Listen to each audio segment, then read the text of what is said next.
Welcome back. You do need to have an email system connected so your high-level account will send transactional emails to the individuals that are going to be your customers and that will be interacting with you through the platform. In order to do that, you're going to go to your settings area. You'll then see SMTP service. What you're then going to do is click this Add Service button.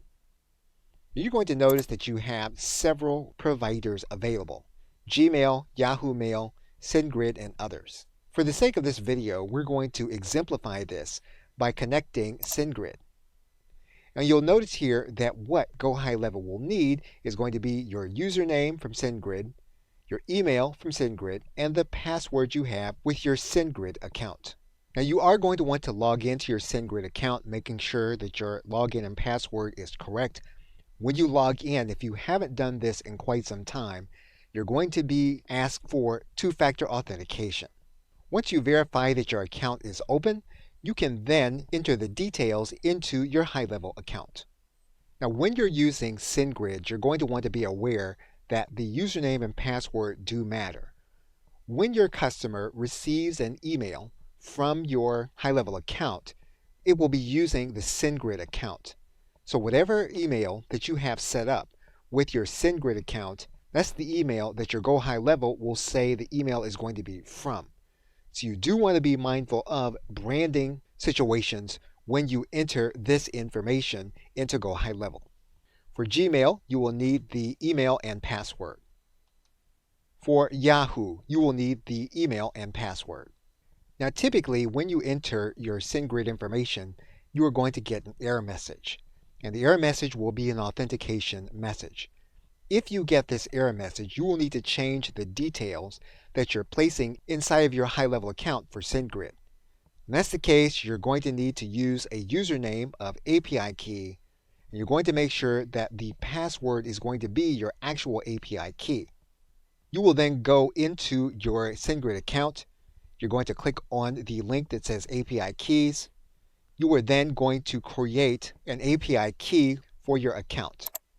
Once you create the API key, you can then enter that information inside of your high-level account. Okay, so with that, thanks, and I will see you in another video. Welcome back. Now there are automated ways for you to be able to bring a customer and onboard them. However, one of the first things you'll want to understand is how do you place a new customer inside of your high-level account. What you're going to do is to go to this Accounts area.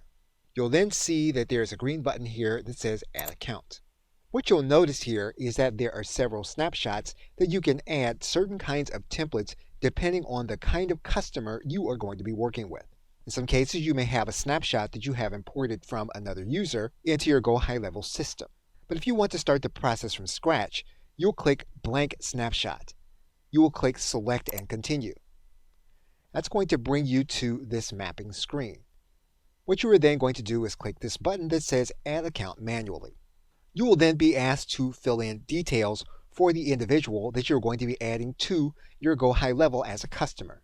Now you're going to notice that there are some fields that are going to be required, including a mobile number. The website is going to be an optional field.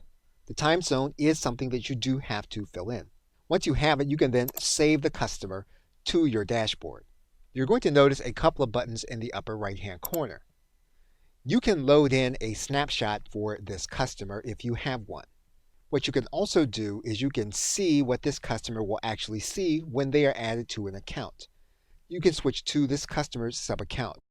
And you're going to notice then that your dashboard is going to change on the left side. You are basically looking at a customer's dashboard, the one that you have onboarded. You'll remember that you also have a sub-account. So for example, you will be able to switch over to your sub-account if you want to compare what yours looks like versus that of your customer. If you want to switch back to the agency view, you can click this blue link. That'll take you back to your agency view and your agency dashboard. Okay, so with that, thanks, and I will see you in another video. Welcome back. You can set up a membership site inside of your company account. And the first step to doing that is from your agency dashboard is you're going to access your company account. That's going to bring you to this screen. And you're going to notice here on the left side menu that there are some different tabs here, which are customer tabs. You're also going to notice that there are going to be some onboarding items. We're not going to worry about those at the moment. What we're going to do is we're going to go to our Sites tab. That's going to bring us to this area. We're then going to go to the Memberships drop-down, and we're going to go to the Settings area. Once we get to the Settings area, you're going to notice 3 panels. The first panel will be the Branding tab for your site details. And again, this is going to be the site where you will deliver the content or items from your membership. So you'll want to create a subdomain for this tab. Now you're going to notice here that this is going to be a high-level related domain, and you'll be using a subdomain. And typically this is going to be temporary until you set up your custom domain. But what you're going to want to do is you're going to want to write in your custom subdomain. You'll then want to see that custom subdomain in your browser. Now, when you are testing this process, you're going to want to make sure that you use HTTPS when you're testing out the domain. So this is what your customers would see when they are logging in to get access to what's in your membership. You can go back to your settings area. You're then going to see your custom domains. And this is where you can set up a domain for your membership site. What you'll need to do is to follow the instructions that Go High Level has given you in order to have a custom domain. If you don't want to use a custom domain that you set up, you can then use the domain given to you by Go High Level that you have customized. You also have email settings that you can customize. You can customize a welcome email template. You can also add in a drip email template. Now, for the sake of this video, we're going to turn off the drip email template, and we're going to leave the standard default template for the email settings. We're then going to click Save. We can then go back to the settings area. And we're going to stop the video here, and we're going to pick it up from the next step in creating a membership for your site. Okay, so with that, thanks, and I will see you in another video. Welcome back. Now that you have your settings customized, what you then want to do is to add products to your membership.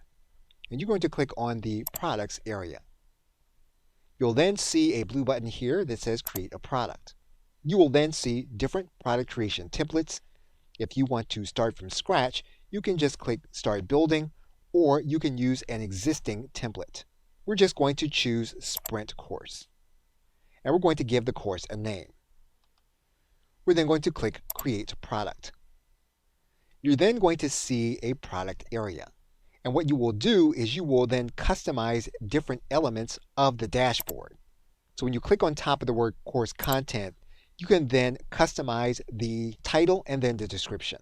If you want to give your category a thumbnail, you can do that here. You can then save your default category. Once you've saved your default category, you can then begin adding content to the different product areas. So for example, we can then customize this first product area. If the lesson has a video lesson, you can add that lesson here in this area. The video will then upload, and then your lesson will be part of your product area. You can customize the individual video lesson by adding in a thumbnail, and you can then upload your image. If you have files to include with the lesson, you can click this button and then add in your files. You can then either save the lesson as a draft or as a published lesson. We're going to click Save. Now the default screen is going to be the outline screen, and that's highlighted here. You can also go into the course details screen, and this is what your customer is going to see in their dashboard. And so we can customize this information. We can also add in a product thumbnail. And to do that, we're going to go to the Select Image area and then upload a new image. And we're going to upload the image. We can then further customize by writing in the instructor and then placing in a headshot. We can then add in a logo image. And finally, we can add in a favicon image. If you have custom code for your course, you can place that custom code here in this area. And once you've completed all your customization, you can then click Save. You can then go to this course customization area.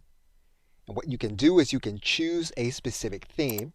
You can choose to customize that theme here in this area. And you can use the WYSIWYG editor.